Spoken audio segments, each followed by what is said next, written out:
Well, hi there everyone and welcome. Today's recipe is for an appetizer in a jar, and this one is based on my Bisquick recipe, and you add to that some sausage and some cheddar, and you are going to end up with sausage balls. This one's based on my mom's recipe. We used to take it to Christmas parties or have it ready for whenever we had people over.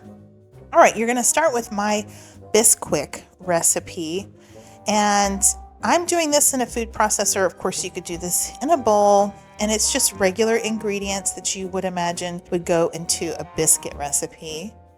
But I did add a little touch of cayenne pepper just for a little bit of heat in the background. Of course, you could leave that out, but I recommend you leave it in.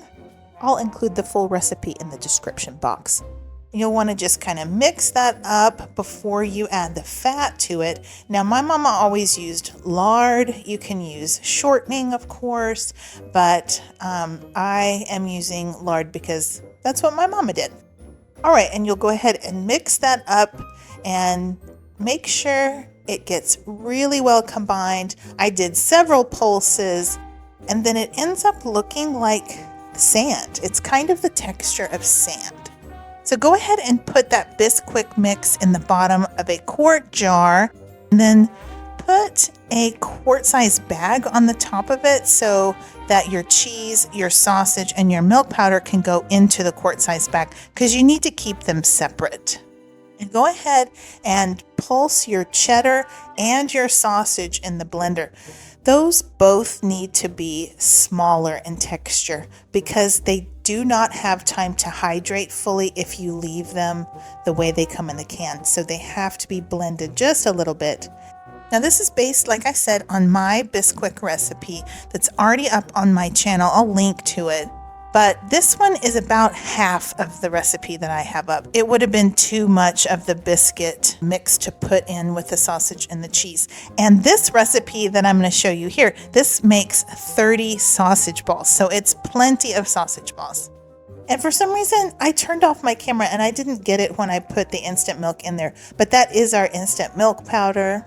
What happens is when you go to hydrate those ingredients, when you prepare this dish, they will hydrate in the milk because you'll add water and that instant milk will turn the water into milk, and your sausage and your cheddar will hydrate in milk. And that is going to give your recipe a nice richness. Now you can go ahead and add an oxygen absorber if you want to. You don't have to because you can't keep this for too long on your pantry shelf. And it's because the lard or the fat is already in the biscuit mix. So you can't keep that longer than probably 3 or 4 months on your pantry shelf because it can go bad on you. Go ahead and probably put a date on your jar, on your lid, so you know when to use it by. And you might include the cooking instructions along with that date. And this makes a great gift. You could make up a couple of these jars and have them on your pantry shelf for this holiday season coming up. And when you're ready to prepare it, you'll just get out a medium-sized bowl and go ahead and get your baggie out of that jar. It's kind of in there pretty good, so it took a little bit for me to get it out, but it will come out. Just set your biscuit mix off to the side, and we'll prepare the sausage and the cheese first. Pour that mixture into the bowl, and then onto it you're going to add 1 cup of hot water. That's just hot water out of the tap. You need to use the hot water because it will refresh your meat and your cheese a lot faster.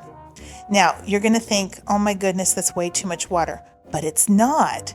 After it sits for about 5 minutes, look how it thickens up here. See? It really is absorbing that water. And then in goes your biscuit mix. Once again, with the gluten-free flour, you have to hydrate it. It actually is a blend of different flours that need to be hydrated.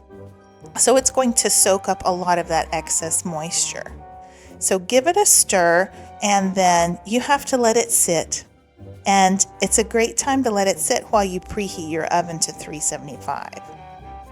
Now, my mom always used the spicy Jimmy Dean sausage when she made this recipe, and my husband and I both miss that spice. So I decided to add in some red pepper flakes.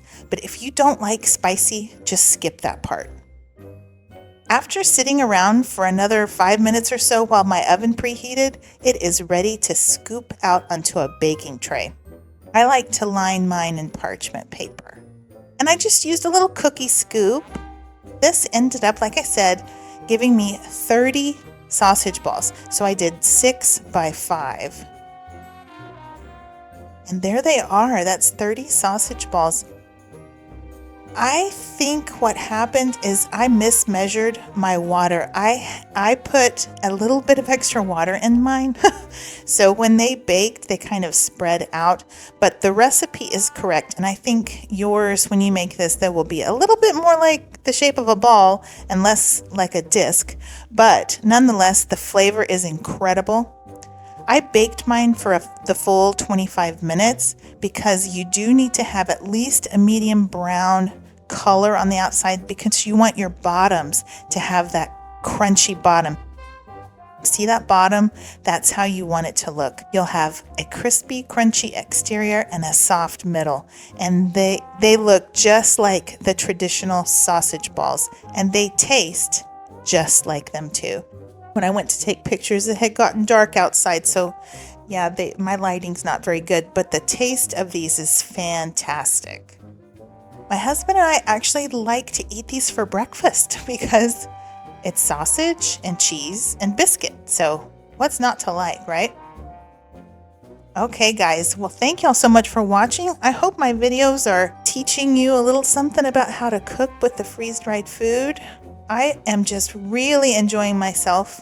I love making these recipes and showing you these videos. So thank y'all so much for watching. I appreciate you. And until next time, y'all take care and keep thriving.